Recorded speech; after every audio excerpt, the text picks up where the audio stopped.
Purihin ng Diyos, purihin ng ating Panginoon.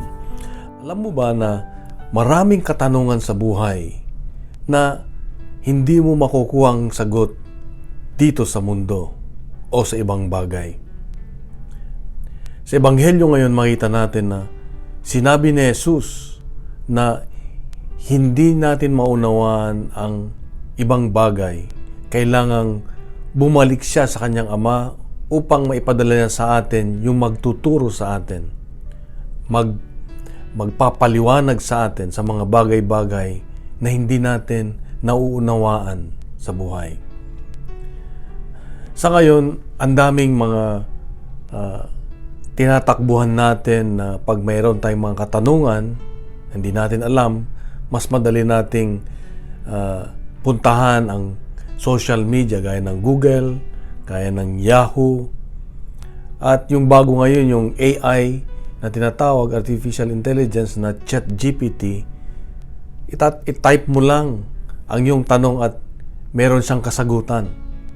Pero ang tanong, ang sagot ba na yon ay totoo o tama o naayon sa kalooban ng Diyos? Meron tayong mga katanungan na hindi kayang sagutin ng social media o ng mundo. Kaya nga, nagpadala ang Diyos sa atin ng Banal na Espiritu Santo na siya ang tunay na patnubay natin, siya ang tunay na magpapaliwanag sa atin kung ano yung mga katugunan sa ating mga katanungan.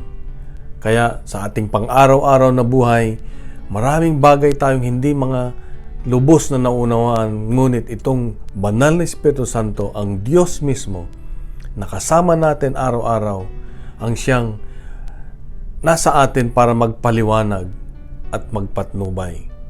Kaya nga, pag hindi nating tinatanong ang Diyos, hindi natin siya nilalapitan para tayo ay magabayan, hindi natin malalaman yung tamang katugunan. Kaya tayo ay nalilito, kaya tayo ay nade-depress, kaya tayo ay nawawala sa tamang landas.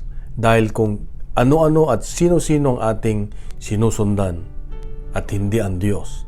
Kaya kapatid, kung meron kang mga katanungan sa buhay, tumahimik ka lang, manahimik ka lang at kausapin ang Diyos. Sabihin natin, Lord, ituro mo nga sa akin, gabayan mo nga ako, bigyan mo nga ako ng karunungan at kaalaman, at siguradong ang Diyos ay ibibigay niya sa atin yung kanyang kasagutan. Pag hindi natin hinahanap ang Diyos, hindi siya darating.